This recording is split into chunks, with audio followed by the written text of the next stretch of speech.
میرے پیارے بھائیوں، گھر میں برکت آئے تو کہاں سے آئے؟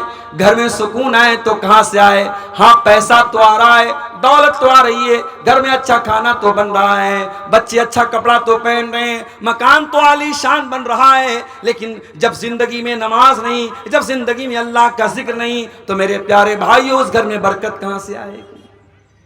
برکت کہاں سے آئے گی؟ ہمارا گھر آج منحوس ہو چکا ہے، معاف کیجئے گا مجھے، میرے جملے اگر کڑوے ہوں تو معاف کیجئے گا مجھے۔ ہم نے اپنے گھروں کو منحوس بنا دیا۔ کوئی زمانہ تھا صبح نیند کھلتی تھی، بوڑھی ماں مصلی پر بیٹھ کے نماز پڑھا کرتی تھی، قرآن پڑھا کرتی تھی۔ مسلمان کے گھر کی شروعات قرآن سے ہوا کرتی تھی، نماز سے ہوا کرتی تھی۔ آج رات میں بستر پہ جانے کے ٹائم بھی انسٹاگرام کے ویڈیوز دیکھے جا رہے ہیں، فیس بک کے ویڈیوز دیکھے جا رہے ہیں، صبح اٹھ کر کے بھی ناچ گانا ہی دیکھا جا رہا ہے، میوزک سے شروعات ہو رہی ہے، میوزک سے خاتمہ ہو رہا ہے۔ یہ ہمارے گھروں کا حال ہے۔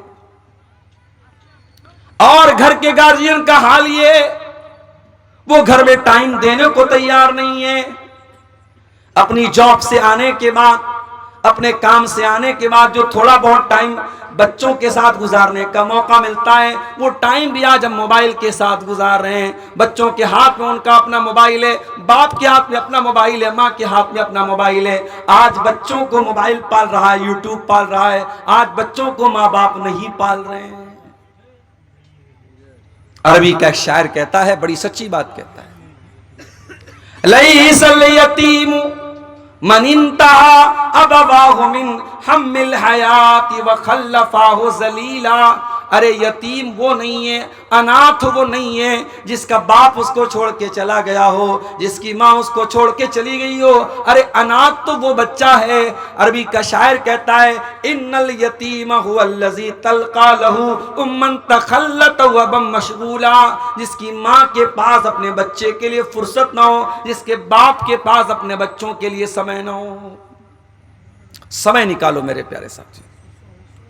آئیے اللہ کے نبی کی ایک حدیث سناتا ہوں، یہ حدیث یاد کر لو، پوری تقریر کا خلاصہ اس حدیث کے اندر آج پیش کر رہا ہوں۔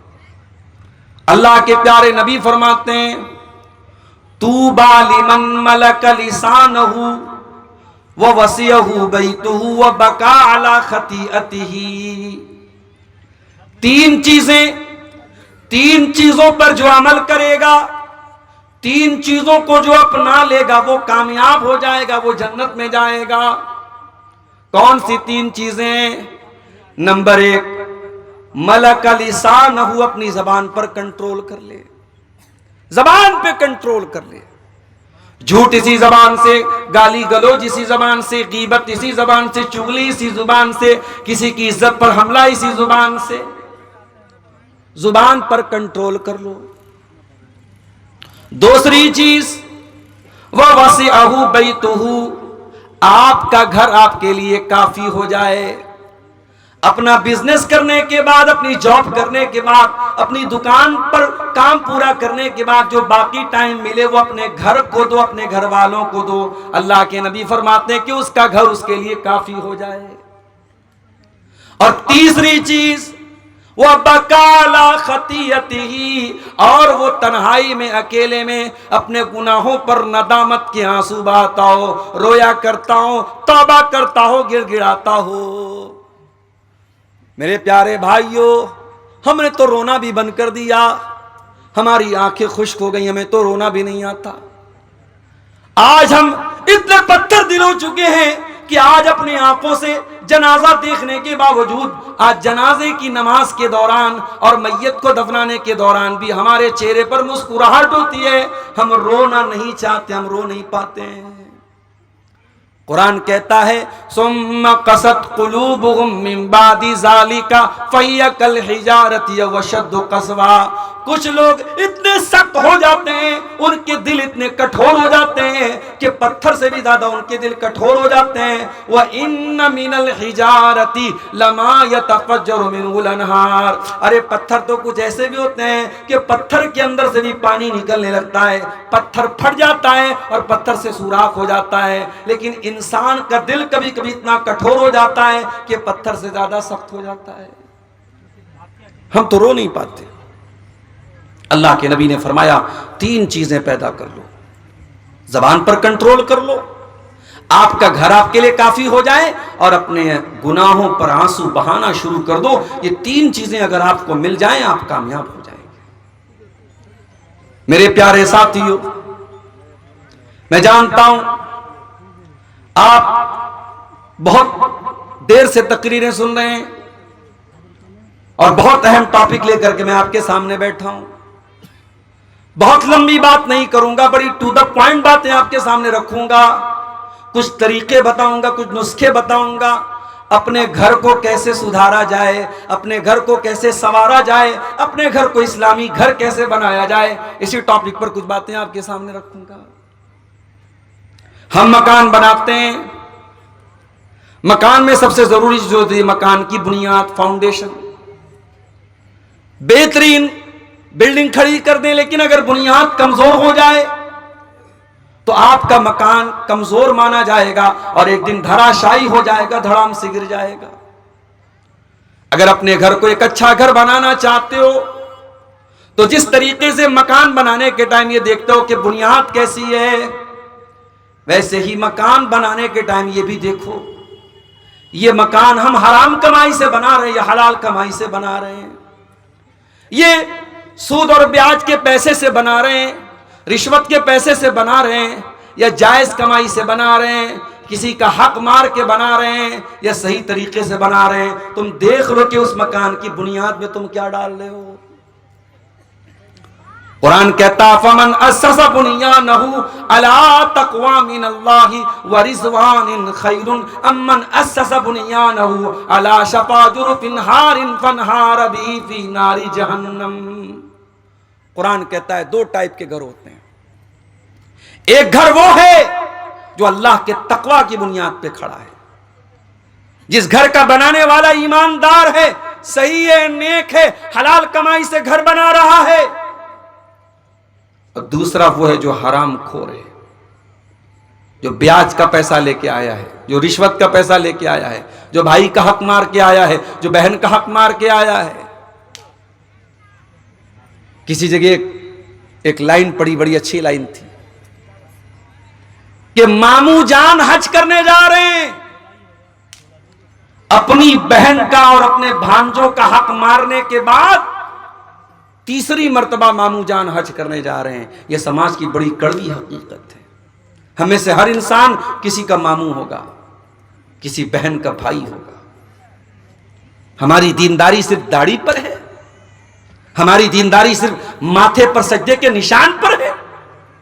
ہم بڑے دیندار بن گئے, 5 ٹائم کے نمازی بن گئے. یاد رکھو میرے بھائیوں, یہ جو میراث میں جس کا جتنا حصہ ہے, بیٹے کا اتنا ہے, بیٹی کا اتنا ہے, ماں کا اتنا ہے, باپ کا اتنا ہے, بھائی کا اتنا ہے, بہن کا اتنا ہے, یہ کسی مفتی کا فتوے سے نہیں بنا ہے. یہ عبدالغفار سلفی صاحب نے, یہ توحید عالم صاحب نے, یا کوئی فلاح عالم صاحب نے اپنے گھر سے یہ مسئلہ نہیں بنایا ہے. یہ قرآن کی آیتیں ہیں, اللہ کا بنایا ہوا قانون ہے. اور اللہ نے قرآن میں جب میراث کا مسئلہ بیان کیا تو کیا فرمایا, وَتِلْكَ حُدُودُ اللَّهِ. میرے بندو, ہم جو میراث کا قانون بتا رہے ہیں یہ اللہ کی بنائی ہوئی بارڈر ہے. جس طریقے سے انڈیا اور بنگلہ دیش کی بارڈر پر آپ دیکھ لیجئے بی ایس ایف کے سپاہی تعینات رہتے ہیں, جو یہ دیکھتے رہتے ہیں کہ کوئی بنگلہ دیشی انڈیا میں نہ آ جائے, اور بنگلہ دیش کے فوجی یہ دیکھتے ہیں کہ کوئی انڈیا کا آدمی بنگلہ دیش میں انویلڈ طریقے سے نہ جا سکے. قرآن کیا کہہ رہا ہے, وَتِلْكَ حُدُودُ اللَّهِ. ہم نے جو یہ قانون بنایا ہے یہ ہماری بنائی ہوئی بارڈر ہے, یہ ہمارا بنایا ہوا قانون ہے, یہ ہماری بنائی ہوئی لمٹس ہے. جو ان کو کراس کرے گا وہ برباد ہو جائے گا, وہ جہنم کی آگ میں جلے گا. مکان آپ بنا رہے ہیں لیکن پیسہ کہاں سے لایا؟ آپ عمارت کی بنیاد کیا رکھ رہے ہیں؟ بے ایمانی پر تو نہیں ہے, چوری پر تو نہیں ہے, اور سود خوری پر تو نہیں ہے, رشوت پر تو نہیں ہے. بنیاد کس چیز پر ہے؟ اللہ فرماتا ہے کہ اے میرے بندو, ایک انسان اپنے مکان کو اللہ کے تقوی اور اس کی رضا کی بنیاد پہ کھڑا کر رہا ہے, اور دوسرا انسان کسی گڑھے کے کنارے اپنے مکان کو بنا رہا ہے اور حرام طریقے سے اپنے مکان کو بنا رہا ہے. فَانْحَارَ بِهِ فِي نَارِ جہنم، اور ایک دن آئے گا اس کا مکان گر جائے گا اور اس کو جہنم میں لے کر کے چلا جائے گا. بچوں سے پیار کرتے ہو نا؟ اگر بچوں سے پیار کرتے ہو تو کبھی حرام کمائی مت کھلانا اپنے بچوں کو، کم کھلا دینا. 2 روٹی کم کھائے گا آپ کا بچہ، کچھ کمزور رہے گا چلے گا، کچھ دبلا پتلا رہے گا چلے گا. حرام کی کمائی اپنے بچوں کو مت کھلانا میرے پیارے ساتھی. اللہ کے پیارے نبی فرماتے ہیں جو جسم حرام کمائی سے پرورش پائے گا فَالنَّارُ أَوْلَى بِهِ، وہ جہنم کی آگ میں جلے گا. ارے ہم تو اپنے بچوں سے اتنا پیار کرتے ہیں.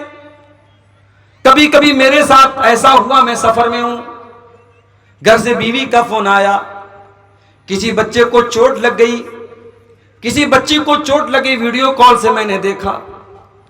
میں بہار میں بیٹھا ہوں، میں یہاں سے کچھ نہیں کر سکتا. وہاں بچے کو چوٹ لگی ہے، باپ ہونے کے ناطے میرا دل تڑپ جاتا ہے. اور اگر بچوں کو ایسی چوٹ لگ جائے کہ بچوں کا خون نکلنے لگے تو انسان بے قرار ہو جاتا ہے. اپنے بچوں کو ہم ذرہ برابر دکھ اور تکلیف میں نہیں دیکھ سکتے. میرے پیارے ساتھیوں، ہم جہنم کی آگ میں اپنے بچوں کو کیسے جلنا پسند کریں گے؟ اسی لیے اللہ کے نبی فرما رہے ہیں جو حرام کمائی اپنے بچوں کو کھلائے گا، جو جسم حرام کمائی سے پرورش پائے گا فَالنَّارُ أَوْلَى بِهِ، وہ جسم جہنم کی آگ میں جلے گا. اب یہ آپ طے کر لیجئے کہ آپ کو اپنے بچوں کو جہنم کی آگ میں جلانا ہے یا جنت الفردوس میں داخل کرنا ہے. تو گھر کو اگر ایک اسلامی گھر بنانا ہے تو پہلا اسٹیپ یاد کر لو میرے پیارے ساتھیوں، ہمیں اپنے گھر کی بنیاد کو صحیح رکھنا ہے.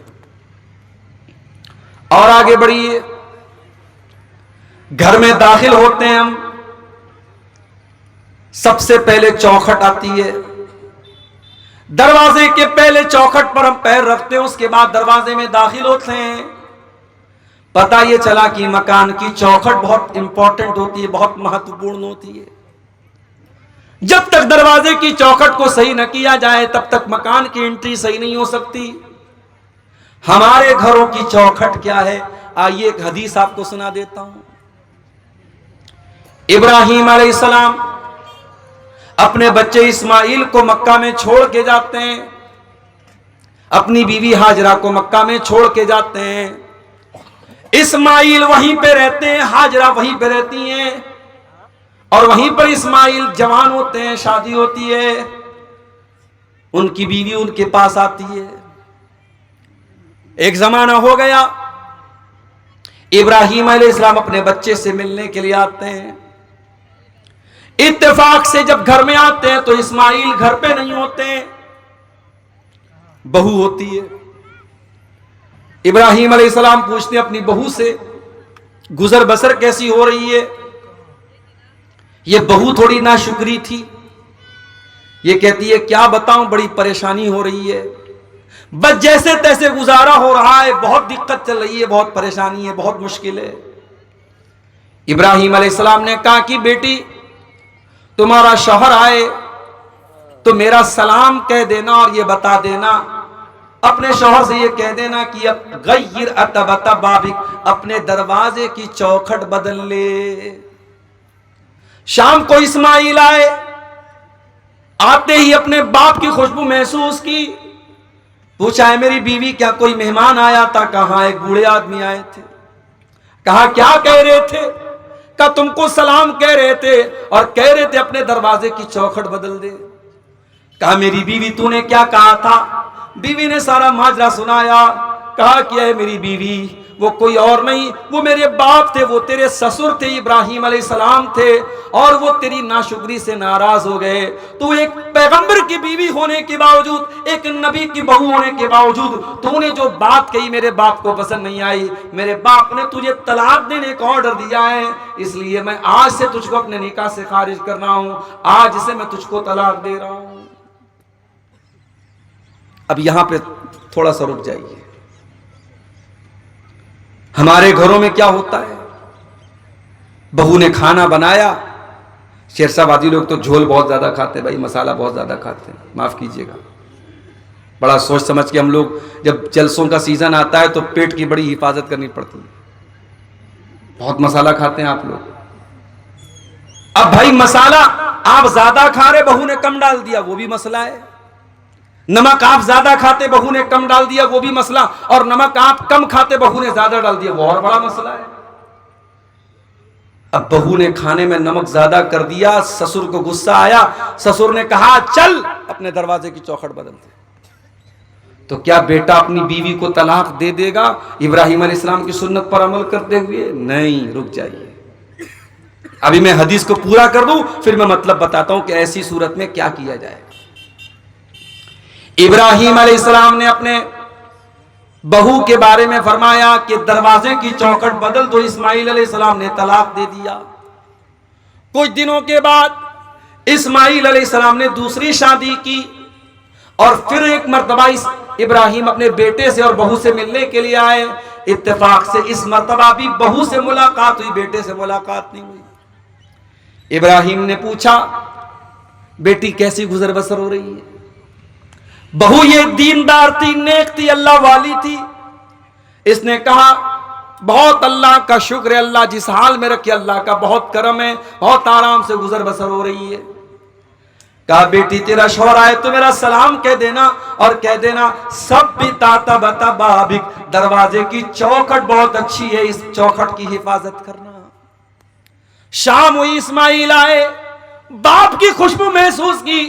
بیوی سے پوچھا کیا کوئی آیا تھا؟ کہا کہ ہاں ایک بڑے میاں ایک بوڑھے میاں آئے تھے. کہا کیا کہہ رہے تھے؟ کہا مجھ سے حال چال پوچھ رہے تھے, اور جب میں نے اللہ کا شکر ادا کیا تو یہ کہہ کے گئے ہیں کہ اپنے شوہر کو میرا سلام سنا دینا, اور کہہ دینا کہ دروازے کی چوکھٹ کی حفاظت کریں. کہا اے میری بیوی, وہ کوئی اور نہیں تیرے سسر تھے, میرے باپ ابراہیم علیہ السلام تھے, اور انہوں نے تمہیں پسند کیا ہے, تمہاری بات ان کو پسند آئی ہے, اور انہوں نے کہا ہے کہ میں تم کو اپنے نکاح میں برقرار رکھوں. حدیث آپ کو میں نے سنا دی, بخاری کی حدیث ہے. اس حدیث سے دو بات پتا چلی. پہلی بات یہ پتا چلی کہ گھر کے اندر دروازے کی چوکھٹ کا اگر درجہ کسی کو حاصل ہے تو یہ عورت کو حاصل ہے. جس کو ہم گھر والی کہتے ہیں, جس کو ہم بیوی کہتے ہیں, جس کو ہم اہلیہ کہتے ہیں, بیگم کہتے ہیں, پتنی کہتے ہیں, وائف کہتے ہیں, جو بھی کہہ لیں, گھر کے اندر دروازے کی چوکھٹ کی اگر حیثیت کسی کو حاصل ہے وہ عورت کو حاصل ہے. پتہ یہ چلا اگر عورت گڑبڑ ہے تو اس کا مطلب کہ دروازے کی چوکھٹ گڑبڑ ہے, اور جب دروازے کی چوکھٹ گڑبڑ ہے اس کا مطلب کہ دروازے کی انٹری گڑبڑ ہے, دروازے میں آپ صحیح طریقے سے داخل نہیں ہو سکتے. اس لیے گھر کو اگر بنانا ہے, سنوارنا ہے, تو گھر کی گھر والی کا اچھا ہونا بہت ضروری ہے. اب وہ مسئلہ بھی سن لیجئے. بہو نے کھانے میں جھول زیادہ کر دیا, نمک زیادہ کر دیا, سسر کو پسند نہیں آیا, ساس کو پسند نہیں آیا. سسر نے کہا بیٹے سے طلاق دے دے, تو بیٹا اتنی بات پر اپنی بیوی کو طلاق نہیں دے گا. اگر آپ کو یہ لگتا ہے کہ ابراہیم علیہ السلام کے کہنے پر اسماعیل نے تو طلاق دے دیا, تو کان کھول کر کے سن لیجئے, اگر باپ ابراہیم علیہ السلام کے جیسا ہو تب باپ کے کہنے پہ بیٹا طلاق دے دے گا. ہر باپ کے کہنے پر بیٹا اپنی بیوی کو طلاق نہیں دے گا, ورنہ ہر چھوٹی چھوٹی بات پہ طلاق ہو جائے گی. اگر ابراہیم کے جیسا باپ ہو, اتنا سمجھدار, اتنا دور اندیش, اتنا دیندار, اتنا ہوشیار, اتنا جینیس, اتنا گہری نظر رکھنے والا, اتنا اللہ والا, تو الگ بات ہے. ہر باپ کو اس بات کی اجازت نہیں ہے, ہر ماں کو اس بات کی اجازت نہیں ہے کہ وہ بولے کہ بہو کو طلاق دے دو, بیٹا طلاق دے دے. تو شوہر کے گھر کی چوکھٹ ہے بیوی. میرے ساتھ میری پیاری ماں و بہنوں, اگر آپ پنڈال کے اندر موجود ہیں, میری آواز آپ کے کانوں تک پہنچ رہی ہے, آپ اپنے بیٹے کے لیے جب بہو تلاش کرنے جائیں تو صرف یہ نہ دیکھیں کہ بہو کتنی خوبصورت ہے, کتنا رنگ گورا ہے, کتنے اچھے خاندان کی ہے, کتنے پیسے والی ہے, کتنا جہیز لے کر کے آئے گی. میری پیاری ماں، آپ جب اپنے بیٹے کے لیے بیوی تلاش کرنے جائیں، آپ اپنے گھر کے لیے جب بہو لینے جائیں تو کان کھول کے سن لو، آپ بہو لینے نہیں جا رہی ہیں، آپ اپنے دروازے کی چوکھٹ لینے جا رہی ہیں، اور چوکھٹ بہت سنبھال کر کے لانا۔ اللہ کے نبی فرماتے ہیں تنکح المرأۃ لاربعین، جب عورت کی شادی ہوتی ہے تو 4 چیزیں عورت کے اندر دیکھی جاتی ہیں، لمالہا ولحسبہا ولجمالہا ولدینہا۔ کچھ لوگ مال دیکھتے ہیں، کچھ لوگ خاندان دیکھتے ہیں، کچھ لوگ خوبصورتی دیکھتے ہیں، اور کچھ لوگ دینداری دیکھتے ہیں۔ آپ نے فرمایا فاظفر بذات الدین، دیندار عورت کو گھر میں لے کے آ جاؤ، کامیاب ہو جاؤ گے۔ دیندار عورت کو گھر میں لے کے آ جاؤ۔ میرے پیارے بھائیو، اللہ تعالیٰ نے عورت کو یہ اس خوبی سے بھی نوازا ہے کہ عورت اپنی بات منوا لیتی ہے، کبھی ہنس کے منوا لیتی ہے، کبھی رو کے منوا لیتی ہے، کبھی مسکرا کے منوا لیتی ہے، کبھی آنسو بہا کے منوا لیتی ہے۔ میں نے عورت کے اوپر ایک نظم لکھی تھی، اس میں نے ایک شعر کہا تھا، وہ شعر ایسا تھا، قدرت نے تجھے گرمی جذبات عطا کی، اے عورت اللہ تعالیٰ نے تجھے جذبات کی قوت عطا کی ہے، قدرت نے تجھے گرمی جذبات عطا کی، وہ تقویٰ کے بھرم توڑ دے وہ ناز و ادا ہے، اے عورت تیرے اندر وہ ناز ہے، وہ ادا ہے، بڑے بڑے متقیوں کا تقویٰ تو توڑ سکتی ہے۔ اللہ نے تجھے ناز و ادا کی طاقت بھی دی ہے، اور اللہ نے تجھے جذبات کی طاقت بھی دی ہے۔ جذبات کی طاقت عورت کے اندر ہوتی ہے۔ فرعون بہت بڑا ظالم تھا، کسی کی بات نہیں سنتا تھا، بچوں کو قتل کروانے کا آرڈر دیا تھا اس نے، مگر جب اپنی بیوی اس کی جب بچہ لے کر کے آتی ہے، جو موسیٰ علیہ السلام کی شکل میں وہ بچہ جب حضرت آسیہ کی گود میں پہنچتا ہے، فرعون کی بیوی کی گود میں، اور فرعون کی بیوی اپنے شوہر سے کہتی ہے لا تقتلوہ عسیٰ ان ینفعنا او نتخذہ ولدا، اے میرے سرطان دیکھیے کتنا خوبصورت بچہ ہے، کتنا پیارا بچہ ہے، ہم اس بچے کو قتل نہ کیجئے، ہم اس بچے کو اپنا بیٹا بنا لیں گے، اپنا بیٹا بنا کر کے پالیں گے۔ اچھا، فرعون کو کوئی بیٹا نہیں تھا، فرعون اپنے آپ کو خدا کہتا تھا، رب کہتا تھا، بھگوان کہتا تھا، گاڈ کہتا تھا، اور فرعون اپنی بیوی کو بیٹا نہیں دے سکا۔ ایسے تو خدا گزرے دنیا میں، ایسے خدا گزرے، اپنے آپ کو خدا کہتا تھا اور اپنی بیوی کو بیٹا نہیں دے سکا، اور دوسرے کے بچے کو بیوی کہہ رہے کہ اسے ہم اپنا بیٹا بنا لیتے ہیں۔ اللہ اکبر۔ تو بیوی جو ہوتی ہے وہ بات منوا لیتی ہے میرے ساتھ۔ بیوی چاہے کہ آپ کی سگریٹ چھڑوا دے گی، بیوی چاہے گی آپ کا گٹکا چھڑوا دے گی، بیوی چاہے گی آپ کو نمازی بنا دے گی۔ میری پیاری ماں بہنوں، آپ جب اپنے شوہر سے ضد کر کے 5,000 والی ساڑی خرید سکتی ہو، 10,000 والا لہنگا خرید سکتی ہو، 1,30,000 میں سونا چل رہا ہے، سونے کا زیور منگوا سکتی ہو، تو اے میری پیاری ماں بہنوں، آپ اپنے شوہر سے بہت سارے اچھے کام بھی کروا سکتی ہو۔ کروانے کا طریقہ ہونا چاہیے۔ اللہ کے پیارے نبی کیا فرماتے ہیں، بڑے غور سے سنیے گا۔ اللہ کے نبی صلی اللہ علیہ وسلم فرماتے ہیں رحم اللہ رجلا قام من اللیل، اللہ تعالیٰ رحم نازل فرمائے، اللہ تعالیٰ رحمت نازل فرمائے اس آدمی کے اوپر جو رات میں اٹھ کر کے تہجد کی نماز پڑھتا ہے، وہ ایقظ امرأتہ، اور اپنی بیوی کو بھی اٹھاتا ہے، اور بیوی اگر اٹھنے سے انکار کر دیتی ہے تو بیوی کے چہرے پر پانی ڈال کے اٹھاتا ہے۔ ہمت بیوی کے چہرے پہ پانی ڈالنے کی؟ کہیں ایسا نہ ہو کہ ادھر آپ پانی ڈالیں اور ادھر بیوی لات مار دے۔ بھائی آج کل یہ بھی تو ہو رہا ہے، بیوی سے پنگا لینے کی کس میں ہمت ہے بھائی؟ دنیا میں سب سے پنگا لے سکتے، بیوی سے نہیں لے سکتے۔ وہ ایک لطیفہ ہے، ایک آدمی کی بیوی بہت شک کرتی تھی اس کے اوپر، بڑا پریشان رہتا تھا، مہینے میں 2-4 دن مائکے جاتی تھی، اس میں بھی فون پر فون کرتی رہتی تھی، کہاں ہیں آپ، کیا کر رہے ہیں آپ؟ ڈر تھا کہ کہیں کسی دوسری عورت کے ساتھ تو نہیں ہے۔ ایک مرتبہ مائکے گئی، بچے کو چھوڑ کے گئی تھی، بچہ بھی چھوڑ کے گئی تھی کہ نظر رکھے اپنے باپ کے اوپر۔ مائکے جا کے فون کر رہی ہے شوہر کو، کہاں ہیں آپ؟ شوہر کہہ رہا کہاں رہوں گا، گھر پر ہوں بھائی، تمہاری اجازت کے بغیر کہاں جا سکتا ہوں؟ کہا اچھا گھر پہ ہو، جاؤ کچن میں جاؤ، کچن میں جاؤ اور مکسر کی آواز مجھے سنا کر کے بتاؤ کہ تم گھر میں ہو۔ شوہر نے مکسر کی آواز سنا دی، گھر کی آواز آئی، بیوی نے کہا اچھا چلو بھائی تسلی ہو گئی۔ دوسرے دن پھر فون کیا بیوی نے, کہاں ہیں آپ؟ شوہر نے کہا ارے بیگم میں کہاں رہوں گا, گھر پر ہوں. کہ چلیے مکسر کی آواز سنائیے. شوہر نے پھر مکسر چالو کر کے سنا دیا, گھر کی آواز آئی. تیسرے دن بیوی نے کہا اتنا شریف میرا شوہر کب سے ہو گیا, روزانہ میں فون کر رہی ہوں مجھے مکسر کی آواز سنا دے رہا ہے. تیسرے دن بیوی سرپرائز دینے کے لیے اچانک گھر میں آ گئی. گھر میں آئی تو شوہر غائب, بچہ کھیل رہا تھا. بچے سے پوچھا ارے تیرا باپ کہاں ہے؟ کہا وہ تو مکسر لے کے غائب ہے 2 دن سے.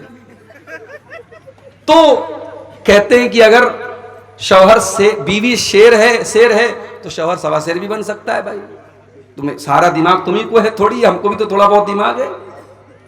تو آپ یہ یاد رکھیے میرے پیارے ساتھیوں کہ گھر کے اندر جب تک ایک نیک گھر والی نہیں آئے گی گھر کا ماحول اچھا نہیں ہو سکتا ہے. اللہ کے نبی فرماتے ہیں اللہ تعالیٰ رحمت نازل فرمائے اس آدمی کے اوپر جو رات میں اٹھ کر کے تہجد کی نماز پڑھتا ہے اور اپنی بیوی کو بھی اٹھاتا ہے. وَرَحِمَ اللَّهُ امْرَأَةً قَامَتْ مِنَ اللَّيْلِ, اور اللہ تعالیٰ ایسی عورت کے اوپر رحمت نازل فرمائے جو رات میں اٹھ کر کے تہجد کی نماز پڑھتی ہے. وَأَيْقَظَتْ زَوْجَهَا, اور اپنے شوہر کو بھی اٹھاتی ہے, اور شوہر اگر انکار کر دے تو شوہر کے چہرے پر پانی چھڑک کر کے اٹھاتی ہے. یہ ہوتے ہیں بہترین کپل, ایک دوسرے کا تعاون کرے دین کے سلسلے میں. اسی لیے اللہ کے نبی فرماتے ہیں لِيَتَّخِذْ أَحَدُكُمْ قَلْبًا شَاكِرًا, 3 چیزوں کو بیلنس بنا لو, 3 چیزوں کو خزانہ بنا لو, 3 چیزوں کو اسٹور کر لو, 3 چیزوں کو اپنے گھر میں لے کے آ جاؤ. قلباً شاکرا, اپنے سینے میں ایسا دل لے کر کے آؤ جو اللہ تعالیٰ کا شکریہ ادا کرنے والا ہو. وَلِسَانًا ذَاکِرا, اور اپنے منہ میں ایسی زبان لے کر کے آؤ جو اللہ تعالیٰ کا ذکر کرنے والی ہو. وَزَوْجَةً مُؤْمِنَةً تُعِينُهُ عَلَىٰ أَمْرِ الْآخِرَةِ, اور ایسی دیندار بیوی لے کے آؤ جو آخرت کے کاموں میں, دین کے کاموں میں آپ کی مدد کرے. ایسی بیوی اگر آپ کے گھر میں آ جائے گی گھر کو جنت بنا دے گی. اور آگے بڑھیے, گھر کو اگر جنت بنانا ہے تو بہت ضروری کام کیا کرنا ہے ہم کو؟ گھر کو اللہ کے ذکر سے آباد کرنا ہے. مسلمان کا گھر ہے, صبح بھی موبائل پر گانے بج رہے ہیں, شام کو بھی گانے بج رہے ہیں, بستر پہ جانے کے پہلے بھی میوزک بج رہا ہے. مسلمان کا گھر ہے, 24 گھنٹے میں کوئی ایک مرتبہ اللہ کا نام لینے والا نہیں ہے. نیتاؤں کے بھاشن تو سنے جا رہے ہیں, راجنیتاؤں کی تقریریں تو بجائی جا رہی ہیں, اللہ رسول کی باتیں گھر میں کوئی سننے والا نہیں ہے. گاؤں میں جلسہ ہوتا ہے, اس گھر کا کوئی آدمی جلسے میں جانے کو تیار نہیں ہے. تقریروں سے بور ہونے والا پریوار ہے, نہ شوہر کو تقریروں سے انٹرسٹ ہے, نہ بیوی کو تقریروں سے انٹرسٹ ہے. ایک آدمی گھر میں اللہ کا ذکر کرنے والا, اللہ کا نام لینے والا تک نہیں ہے. میرے پیارے بھائیوں, ایسے گھر کو اللہ کے نبی نے مردہ قرار دیا.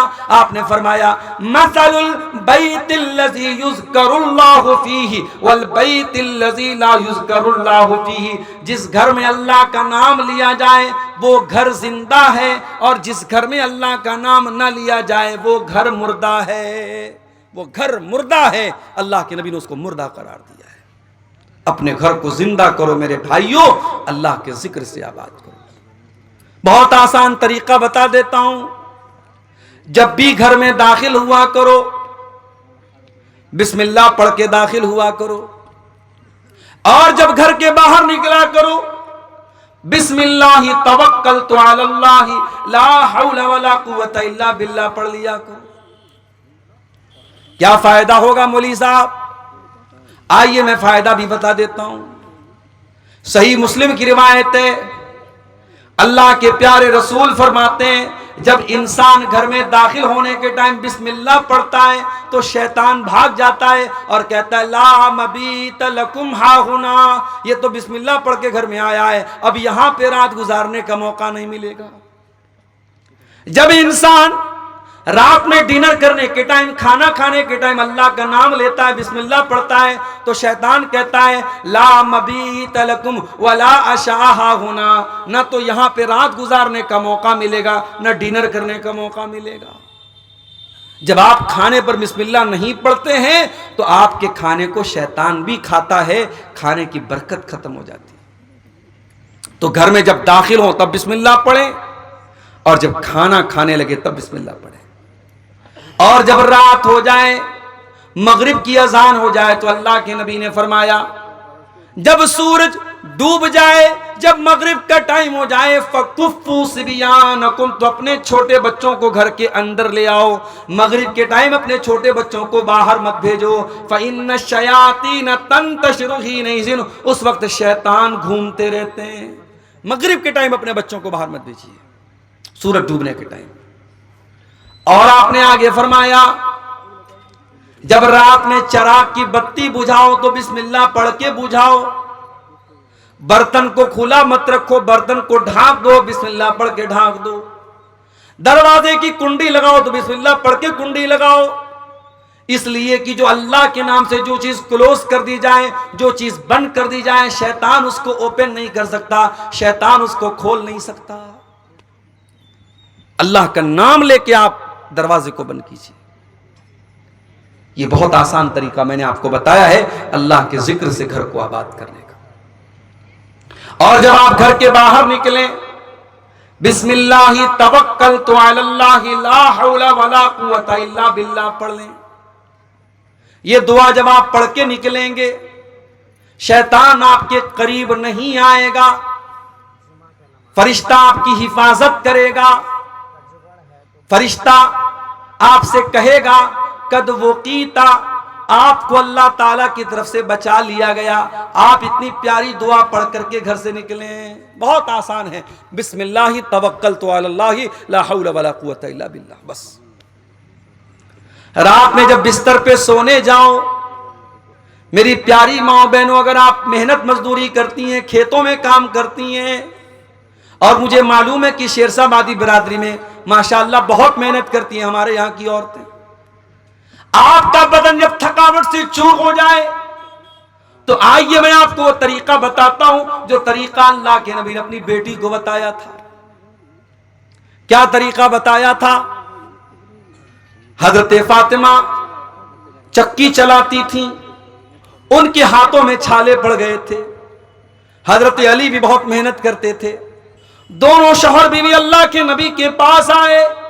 حضرت علی نے کہا اے اللہ کے نبی، میں اتنی محنت کر رہا ہوں، حتی اشتکیت صدری، میرے سینے میں درد ہونے لگا ہے۔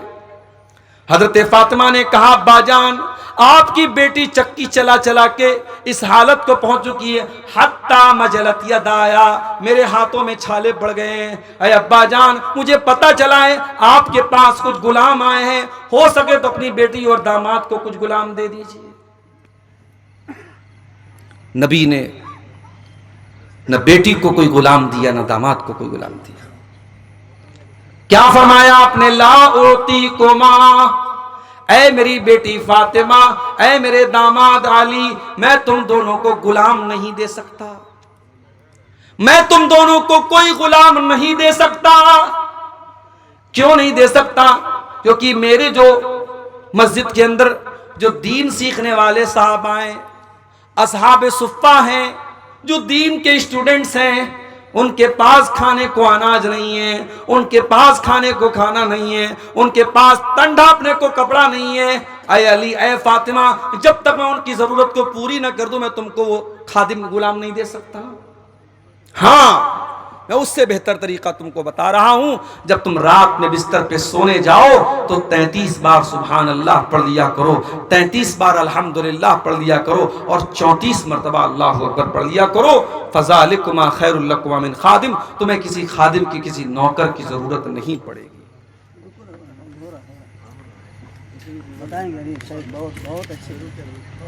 میرے بھائیوں، نبی نے اپنی بیٹی اور داماد کو پریشانی کے باوجود غلام نہیں دیا، نبی نے تسبیح سکھائی ہے۔ اور حضرت علی کہتے ہیں کہ یہ تسبیح جس دن سے نبی نے مجھ کو سکھائی ہے، اس دن سے لے کر کے جب تک میں زندہ ہوں یہ تسبیح کبھی میں نے چھوڑی نہیں ہے۔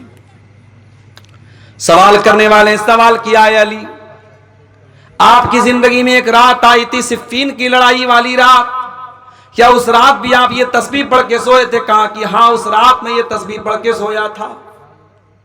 میرے پیارے بھائیوں، صحابہ کرام 2 گھنٹے تقریریں نہیں سنتے تھے، ہاں جو سنتے تھے عمل کرتے تھے۔ نبی نے یہ تسبیح سکھائی تو اس تسبیح کے اوپر حضرت علی نے عمل کیا، حضرت فاطمہ نے عمل کیا۔ اپنے گھروں کو اللہ کے ذکر سے آباد کرو میرے پیارے ساتھیوں، صبح شام کے اذکار پڑھو۔ اور آج الحمدللہ سب کے ہاتھ میں موبائل ہے، آپ موبائل پر دیکھ کر کے بھی پڑھ سکتے ہیں۔ آپ گوگل پلے اسٹور پہ جائیں اور دعا کی کوئی اچھی سی کتاب ڈاؤن لوڈ کر لیں، اس میں صبح شام کے اذکار آپ کو مل جائیں گے۔ صبح شام کے اذکار آپ دیکھ کر کے بھی پڑھیں، آپ یقین کریں صبح شام کے اذکار آپ پڑھیں گے بہت ساری پریشانیوں سے آپ بچ جائیں گے۔ اب تو صاحب اتنے زیادہ کیس آ رہے ہیں، میں جہاں جا رہا ہوں مولوی صاحب میری بیٹی کے اوپر جنات آ گیا ہے، میری بیٹی کو جنات پریشان کر رہا ہے، میرے گھر میں جو ہے کوئی سایہ ہے، کوئی مسئلہ ہے۔ کیوں آ رہے یہ سارے مسئلے؟ کیونکہ ہم نے اپنے گھروں کو مردہ بنا دیا ہے۔ ہمارے گھروں میں اللہ کا ذکر کرنے والا کوئی نہیں، اللہ کا نام لینے والا کوئی نہیں ہے۔ اللہ کے نبی فرماتے ہیں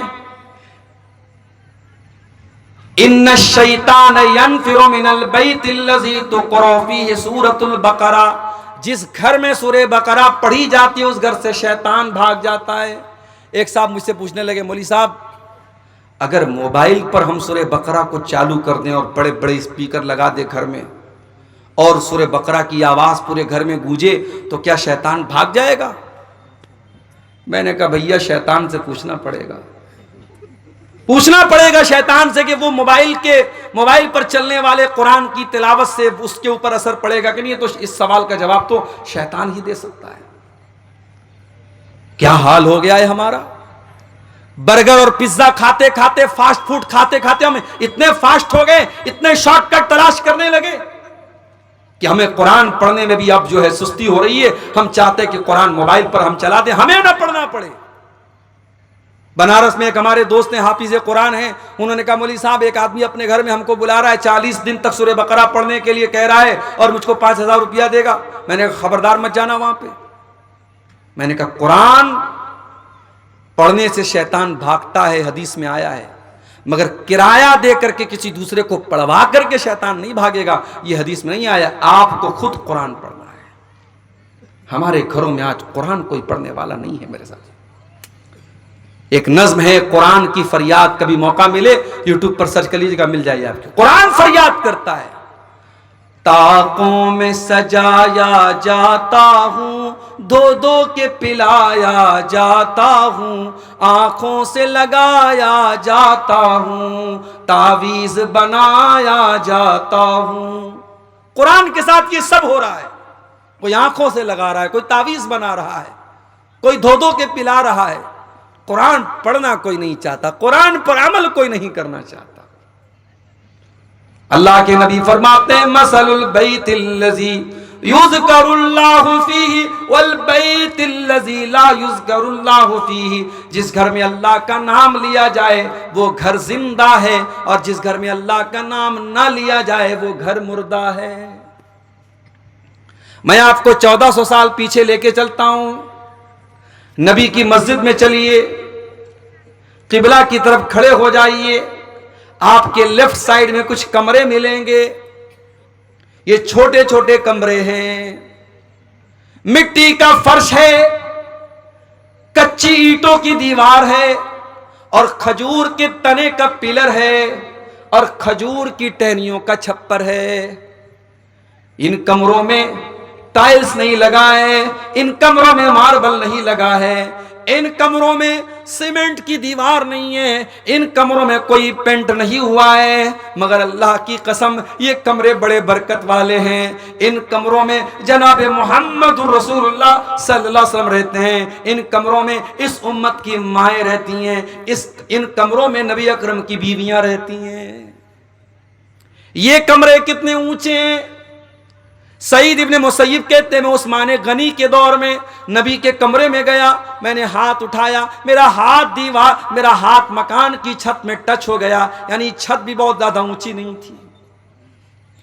اور کمرے کا اسپیس کتنا تھا، کمرے کا چھیتر پھل کتنا تھا، کتنا بڑا کمرہ تھا، اتنا بڑا کمرہ تھا کہ اللہ کے پیارے نبی جب تہجد کی نماز پڑھا کرتے تھے تو سجدے میں جانے کے ٹائم حضرت عائشہ کو اپنا پیر ہٹانا پڑتا تھا، یعنی اس کمرے میں اتنی گنجائش بھی نہیں تھی کہ حضرت عائشہ لیٹی ہوں اور اللہ کے پیارے نبی آرام سے سجدہ کر سکیں۔ یہ چھوٹے چھوٹے کمرے تھے میرے پیارے ساتھی، یہ کمرے چھوٹے تھے لیکن ان کمروں میں قرآن اترتا تھا، ان کمروں میں برکت اترتی تھی، ان کمروں میں نور اترتا تھا، ان کمروں میں اللہ کے پیارے نبی رہا کرتے تھے، ان کمروں میں رات میں قرآن پڑھا جاتا تھا، تہجد پڑھی جاتی تھی، اللہ کے نبی راتوں کو رویا کرتے تھے۔ سلام اس پر جو امت کے لیے راتوں کو روتا تھا، سلام اس پر جو فرش خاک پر جاڑے میں سوتا تھا، سلام اس پر کہ جس کے گھر میں چاندی تھی نہ سونا تھا، سلام اس پر کہ ٹوٹا بوریا جس کا بچھونا تھا۔ اس نبی نے ہم کو بتایا کہ مکان میں برکت اللہ کو یاد کرنے سے آتی ہے، مکان کو عالیشان بنانے سے مکان خوبصورت نہیں ہوتا ہے میرے ساتھی۔ اور آگے بڑھئیے، گھر کو اگر دینداری والا گھر بنانا ہے، اسلامی گھر بنانا ہے، گھر کے ہر فرد کو نمازی بننا پڑے گا۔ ماں بھی نمازی ہو، باپ بھی نمازی ہو، بھائی بھی نمازی ہو، بیٹا بھی نمازی ہو۔ اللہ کے پیارے نبی فرماتے ہیں مرو اولادکم بالصلاۃ وہم ابناء سبع، جب تمہارے بچے 7 سال کے ہو جائیں، 7 سال کے ہو جائیں تو اپنے بچوں کو نماز کا آرڈر دو، اور جب تمہارے بچے 10 سال کے ہو جائیں اور نماز نہ پڑھے تو تم ان کی پٹائی کرو۔ مولوی صاحب پٹائی کون کرے گا؟ فجر کی اذان تک جلسے چلتے ہیں سیمانچل میں، اور جلسہ ختم ہوتے ہی پبلک اپنے گھروں کو جاتی ہے اور اس گاؤں کی چھوٹی سی مسجد میں چند نمازی نماز پڑھتے ہیں۔ یہ آج ہمارا حال ہے۔ مسجد تو بنا لی شب بھر میں ایمان کی حرارت والوں نے، مسجد تو بنا لی شب بھر میں ایمان کی حرارت والوں نے، من اپنا پرانا پاپی تھا برسوں میں نمازی بن نہ سکا۔ ارے جب ہم نمازی بنیں گے تب نہ اپنے بچوں کو نمازی بنائیں گے، جب ہم خود ہی بے نمازی تو کیا بچوں کو نمازی بنائیں گے؟ اپنے بچوں کو نمازی بنانا ہے تو پہلے خود نمازی بننا پڑے گا۔ قرآن کہتا ہے وَأْمُرْ أَهْلَكَ بِالصَّلَاةِ وَاصْطَبِرْ عَلَيْهَا، اے میرے نبی نماز کا اپنے گھر والوں کو حکم دیجئے اور خود بھی نماز کی پابندی کیجئے۔ لا نسألك رزقا، اور اے نماز پڑھنے والے تیری نماز سے تیری روزی روٹی پر کوئی فرق نہیں پڑے گا، تیری روزی میں کوئی کمی نہیں آئے گی، ہم تجھ سے تیری روزی نہیں مانگتے، ہم تو خود تجھ کو روزی دیتے ہیں۔ اگر 10 منٹ کے لیے تو دکان بند کر دے گا تو کیا مکہ میں دکان بند نہیں ہوتی، مدینہ میں دکان بند نہیں ہوتی؟ مکے اور مدینے میں دکان بند ہو جاتی ہے اور اس کے باوجود اللہ تعالیٰ ان کو دیتا ہے، نماز کے ٹائم ان کی دکان بند ہو جاتی ہے۔ تو نماز کی پابندی کرو میرے پیارے ساتھی۔ قرآن کہتا ہے وَاذْكُرْ فِي الْكِتَابِ اسماعیل، اور یاد کرو کتاب میں قرآن میں اسماعیل کو، انہو کان صادق الوعد وکان رسولا نبیا، اسماعیل اللہ کے سچے نبی تھے، وکان یأمر اہلہ بالصلاۃ، اور اسماعیل اپنے گھر والوں کو نماز کا حکم دیا کرتے تھے۔ ابراہیم علیہ السلام کیا دعا کرتے اللہ تعالیٰ سے؟ رب اجعلنی مقیم الصلاۃ، اے اللہ تو مجھے نماز قائم کرنے والا بنا دے، ومن ذریتی، اور اے اللہ میری اولاد کو بھی تو نماز قائم کرنے والا بنا دے، مجھے بھی نمازی بنا دے، میری اولاد کو بھی نمازی بنا دے۔ نماز کا ماحول گھر میں پیدا کیجئے، آپ خود بھی نماز پڑھیے، بچوں کو بھی نمازی بنائیے۔ حضرت عبداللہ بن مسعود رضی اللہ تعالیٰ عنہ رات میں تہجد کی نماز پڑھ رہے ہیں، اور تہجد کی نماز پڑھتے ہوئے قرآن کا 16واں پارہ وہ پڑھ رہے تھے، اور 16ویں پارے کی یہ آیت ان کی نظروں سے گزری۔ جب حضرت موسیٰ علیہ السلام اور حضرت خضر علیہ السلام دونوں جا رہے تھے اور ایک مکان کی دیوار گرنے والی تھی، قرآن کہتا ہے حضرت خضر نے اس مکان کی دیوار کو ٹھیک کر دیا۔ گاؤں والے بڑے کنجوس تھے، ان لوگوں نے ان دونوں لوگوں کو کھانا تک نہیں کھلایا تھا، اور جب دیوار گرنے لگی تو حضرت خضر نے دیوار کو ٹھیک کر دیا۔ حضرت موسیٰ علیہ السلام نے فرمایا لَوْ شِئْتَ لَاتَّخَذْتَ عَلَيْهِ أَجْرًا، اے خضر آپ کو دیوار فری میں نہیں ٹھیک کرنا چاہیے تھا، جب اتنے بدتمیز گاؤں والے تھے تو پیسہ لے کے یہ کام کرنا چاہیے تھا۔ حضرت خضر نے کیا جواب دیا؟ فرمایا وَأَمَّا الْجِدَارُ فَكَانَ لِغُلَامَيْنِ يَتِيمَيْنِ فِي الْمَدِينَةِ وَكَانَ تَحْتَهُ كَنْزٌ لَهُمَا، اے موسیٰ وہ دیوار دو یتیم بچوں کے مکان کی دیوار تھی، اس مکان میں دو یتیم بچے رہا کرتے تھے، دیوار گر جاتی، ان بچوں کا خزانہ جو باپ نے مرنے کے پہلے دفنایا تھا وہ خزانہ گاؤں والے لوٹ کے چلے جاتے، اللہ نے مجھ کو حکم دیا کہ میں ان بچوں کا خزانہ لوٹنے نہ دوں، ڈوبنے نہ دوں۔ پتہ یہ چلا باپ اگر نیک ہے تو باپ کے مرنے کے بعد بھی اللہ تعالیٰ یتیم بچوں کو باپ کی دولت اور باپ کا خزانہ دے گا، اللہ تعالیٰ بچوں کو محروم نہیں کرے گا۔ جب حضرت عبداللہ بن مسعود قرآن کی آیت پڑھنے لگے، رونے لگے، تہجد کی نماز کا سلام پھیرا، ان کا چھوٹا بچہ وہیں پہ سو رہا تھا، اپنے بچے کو دیکھ کر کے روتے ہوئے کہنے لگے من اجلک یا بنیا، اے میرے بچے تیرا باپ تیرے لیے تہجد کی نماز پڑھ رہا ہے، آج میں تہجد پڑھ رہا ہوں، کل تجھے فائدہ ملے گا، اے میرے بچے تیرا باپ تیرے لیے راتوں کو عبادت کر رہا ہے، راتوں کو جاگ رہا ہے۔ اپنے بچوں کا اگر بہتر بھوشیہ چاہتے ہو، اپنے بچوں کا فیوچر چاہتے ہو تو نیک بنو، دیندار بنو، نمازی بنو، انشاءاللہ آپ کے بچے بھی دیندار بنیں گے میرے پیارے سچے۔ یہ کوئی فخر کی بات نہیں میرے 8 بچے، میرے 7 بچے، فخر کی بات یہ ہے کہ آپ کا ایک ہی بچہ ہو لیکن اس لائق ہو کہ آپ کا انتقال ہو تو وہ جنازے کی نماز پڑھ سکے، دعائیں اس کو آتی ہو، آپ کا بیٹا آپ کی بیٹی جب دعا کے لیے ہاتھ اٹھائے تو یہ کہہ سکے رب ارحمہما کما ربیانی صغیرا، اے اللہ میرے ماں باپ پر رحم فرما جس طریقے سے بچپن میں انہوں نے مجھ کو پالا ہے۔ تو یہ بہت ضروری چیز ہے میرے پیارے ساتھیوں کہ ہم گھر میں نماز کا ماحول پیدا کریں۔ اور آگے بڑھیے، گھر کو اگر ایک دینداری والا گھر بنانا چاہتے ہیں تو جیسے موبائل میں جب وائرس زیادہ ہو جائے تو ہم دکاندار کے پاس جاتے ہیں، لو بھائی دیکھو میرے موبائل میں کیا ہو گیا ہے، تو دکاندار کہتا ہے کہ بھائی صاحب آپ کے موبائل میں وائرس آ گیا ہے، کیا کرنا پڑے گا؟ اس میں اینٹی وائرس ڈالنا پڑے گا، اس کی موبائل کی میموری کو کلین کرنا پڑے گا، میموری سے بہت ساری چیزوں کو ڈیلیٹ کرنا پڑے گا۔ اگر گھر کو دینداری والا گھر بنانا چاہتے ہو تو 5 چیزوں کو ڈیلیٹ کر دو اپنے گھر سے، 5 چیزوں کو ڈیلیٹ کر دو، نکال دو اپنے گھر سے۔ نمبر 1، اپنے گھر سے تصویروں کو نکال دو۔ لا تدخل الملائکۃ بیتا فیہ کلب ولا سورہ، اللہ کی رحمت کے فرشتے اس گھر میں نہیں آتے جس گھر میں کتا ہو یا جس گھر میں تصویر ہو۔ مولوی صاحب کیمرہ تو سب کے ہاتھ میں اس وقت ہے، اب تو ہم لوگ تقریر کرنے جاتے ہیں تو لوگ کہتے ہیں مولوی صاحب ایک سیلفی لے لو، سیلفی وتھ سیلفی۔ تو کیمرے کی تصویریں تو آج میری بھی موجود ہیں سوشل میڈیا پر، اور آپ کہہ رہے ہیں کہ اللہ کی رحمت کے فرشتے نہیں آتے جس گھر میں تصویر ہو۔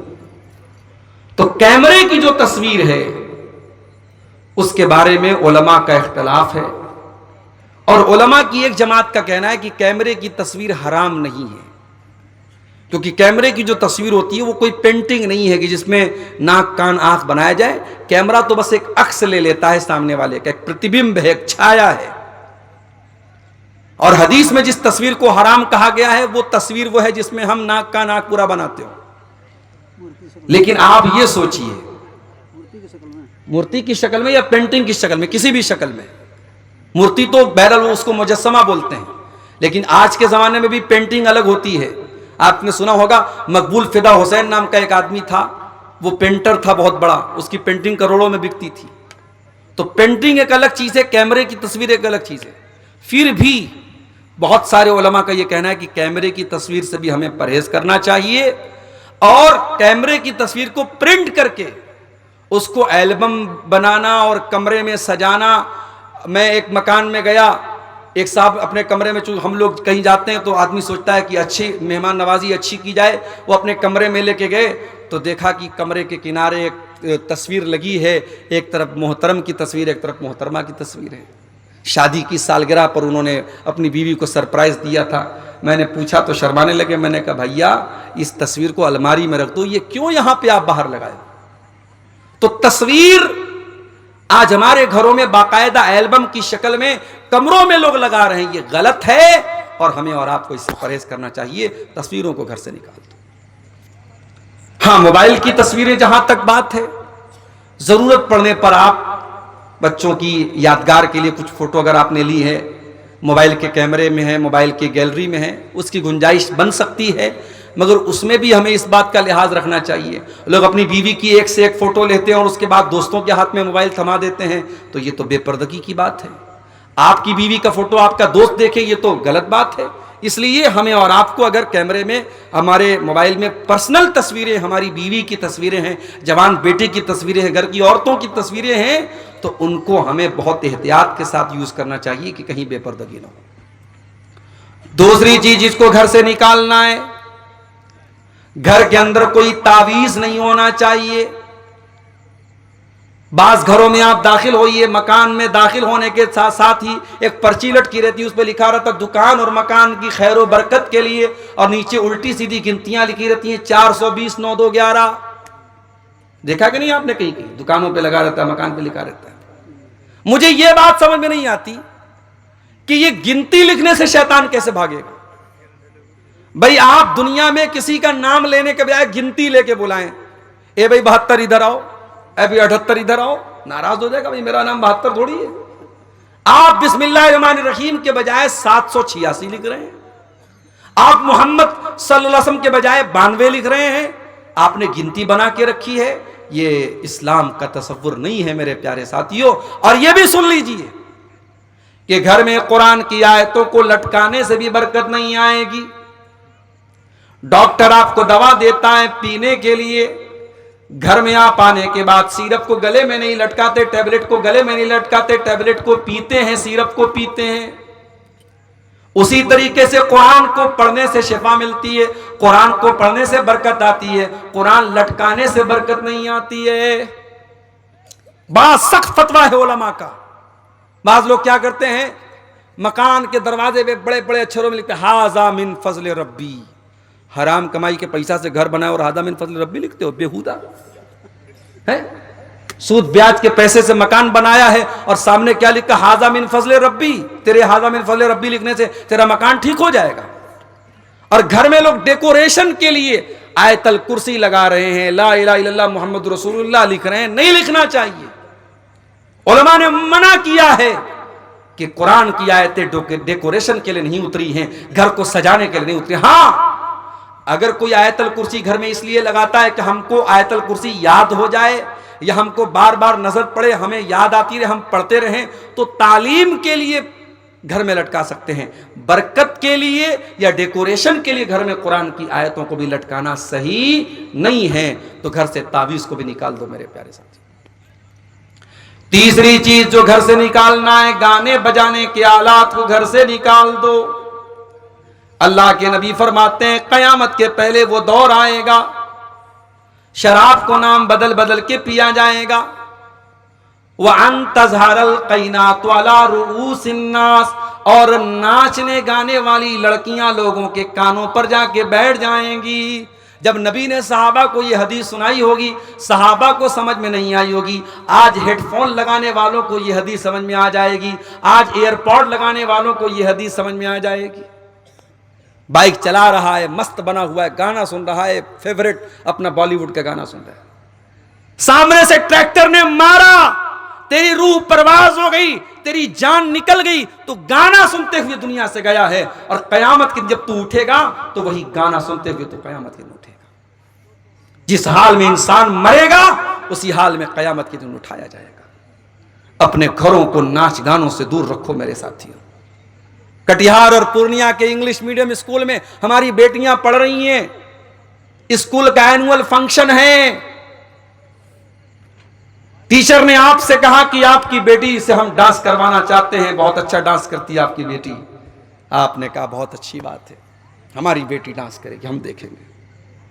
اسکول کا اینول فنکشن ہو رہا ہے, آپ کی 12-13 سال کی جوانی کی دہلیز پر قدم رکھنے والی لڑکی ڈانس کر رہی ہے اور آپ ویڈیو بنا رہے ہیں، فخر سے اسٹیٹس لگا رہے ہیں، صاحب میری بیٹی بڑا اچھا ڈانس کرتی ہے۔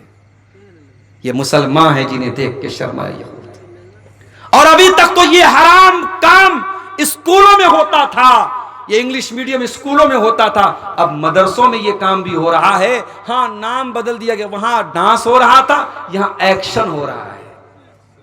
جی لڑکیاں نظم پڑھ رہی ہیں، ایسے ایسے جھوم رہی ہیں، گا رہی ہیں، اور اس کو کیا، اس کا بڑا اچھا نام رکھ دیا، ایکشن ہو رہا ہے۔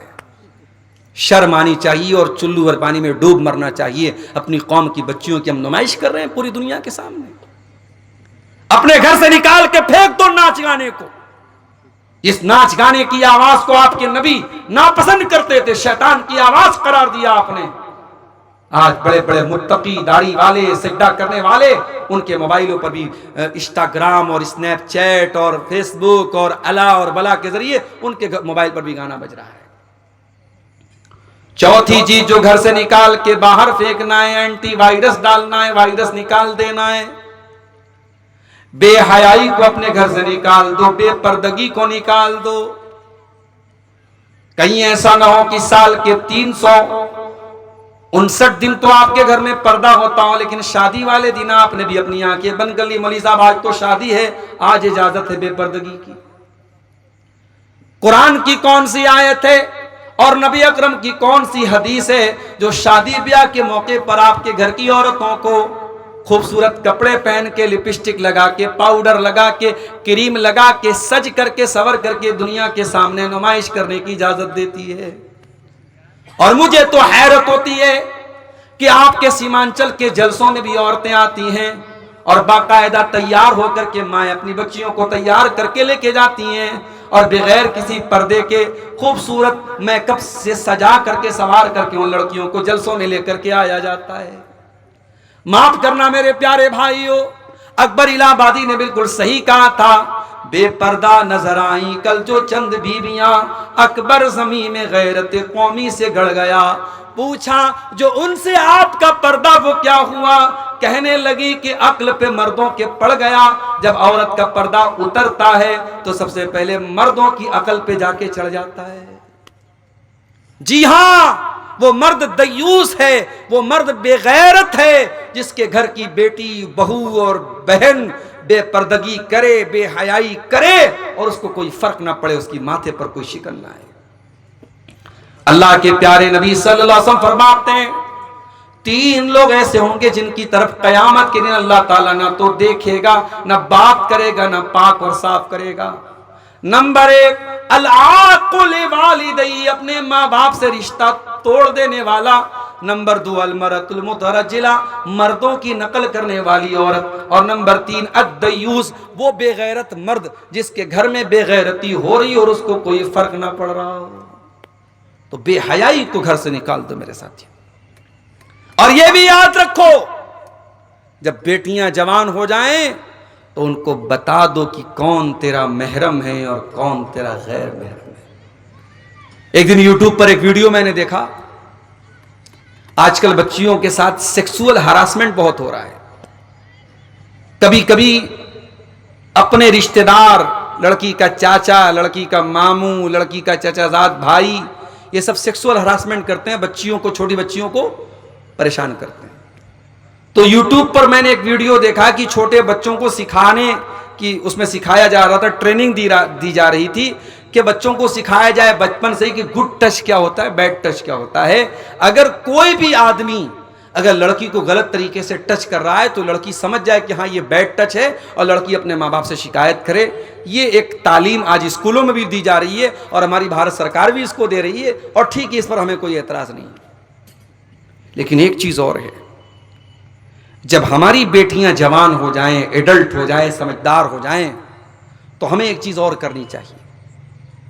یا تو ہم ان کو دینی تعلیم دیں، مدرسے میں پڑھائیں، یا آج گھر کے اندر آن لائن بھی دینی تعلیم دی جا سکتی ہے۔ کسی بھی طریقے سے ان بچیوں کو یہ بتایا جائے کہ اے مسلمان لڑکی، جب تو جوان ہو گئی، بالغ ہو گئی، تو گھر سے جب تجھ کو نکلنا ہے تو پردے میں نکلنا ہے، اور گھر کے اندر بھی جو رشتہ دار تیرے غیر محرم ہیں، جیسے خالہ کے لڑکے، جیسے ماموں کے لڑکے، جیسے چاچا کے لڑکے، جیسے تایا کے لڑکے، یہ جب تو جوان ہو گئی اور وہ لڑکے بھی جوان ہیں تو وہ تیرے لیے غیر محرم ہیں، ان سے دوستی رکھنا، ان سے اکیلے میں ملنا، ان کے سامنے بلا وجہ آنا، یہ تمام چیزیں غلط ہیں۔ اپنی جوان بیٹیوں کو یہ بھی سکھایا جائے، محرم غیر محرم کا فرق بھی ان کو بتایا جائے۔ بھابھی کو مائکے چھوڑنا ہے، کون چھوڑنے جا رہا ہے؟ دیور جا رہا ہے، شوہر نہیں جا رہا ہے۔ شوہر چھوڑنے چلا جائے گا تو ناک کٹ جائے گی، کون چھوڑنے جا رہا ہے؟ جوان دیور جا رہا ہے، بائک پر بیٹھا ہے، بہو اس سے کندھے سے کندھا سٹا کے بائک پہ جا، یہ کیسی بے غیرتی ہے جو آج ہمارے علاقے میں آ چکی ہے۔ جیجا سالی کو گھما رہا ہے، اور کہاوت ہے سالی آدھی گھر والی۔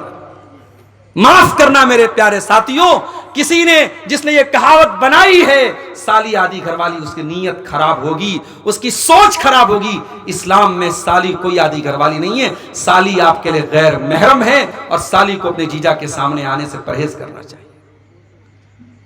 آپ اپنے جیجا جی کو بھائی جان، پتہ نہیں آپ کے سیمانچل میں کیا بولتے ہیں، کٹیہار میں، پورنیہ میں کیا بولتے ہیں، ہمارے یہاں کہیں کہ بھائی جان بولتے ہیں، جیجا کو بھائی جان بولتے ہیں، بہن کے شوہر کو بھائی جان بولتے ہیں۔ تو بھائی جان بول دینے سے وہ آپ کے بھائی نہیں ہو جاتے ہیں، ایک لمٹ ہونی چاہیے، ایک پردہ ہونا چاہیے میرے پیارے ساتھی۔ نبی اکرم کے پاس ایک صحابی آتے ہیں، سوال کرتے ہیں، افرأیت الحمو یا رسول اللہ، اے اللہ کے نبی کیا دیور بھی بھابھی کے پاس اکیلے میں نہیں جا سکتا؟ جیجا سالی کے پاس اکیلے میں نہیں جا سکتا؟ آج آپ کے بنارس کے قریب میں مئو میں جانتا ہوں، مبارک پور میں جانتا ہوں، اعظم گڑھ میں جانتا ہوں، آپ کے سیمانچل کے بھی بہت سارے علاقوں میں یہ چیز مل جائے گی۔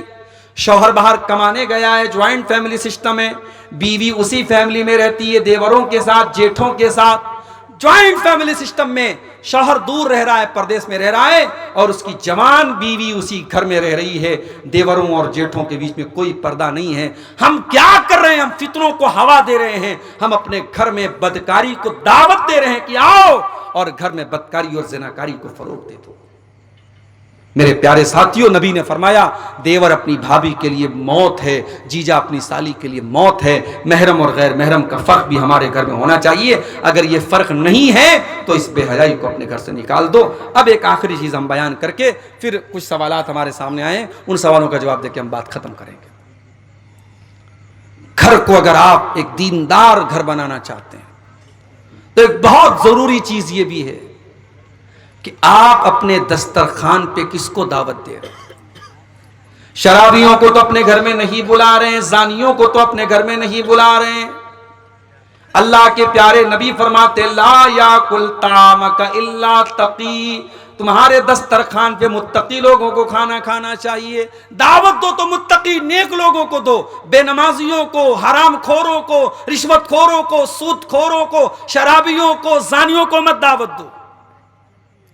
اپنے دسترخوان پہ نیک اور دیندار لوگوں کو دعوت دو، اپنے گھروں میں دیندار لوگوں کو انٹری دو۔ یاد کرو حضرت نوح علیہ السلام کی دعا، حضرت نوح علیہ السلام نے کیا دعا کی تھی؟ رب اغفر لی ولوالدی ولمن دخل بیتی مؤمنا وللمؤمنین والمؤمنات، اے اللہ مجھے بخش دے، میرے ماں باپ کو بخش دے، اور میرے گھر میں جو ایمان والا آئے تو اس کو بھی بخش دے، اور تمام مومن مردوں کو بخش دے، تمام مومن عورتوں کو بخش دے۔ پتہ یہ چلا کہ اپنے گھر میں نیک اور ایمان والے کو، متقی کو ہم اپنے گھر میں دعوت دیں، شریعت اس کی بھی ہم کو تعلیم دیتی ہے۔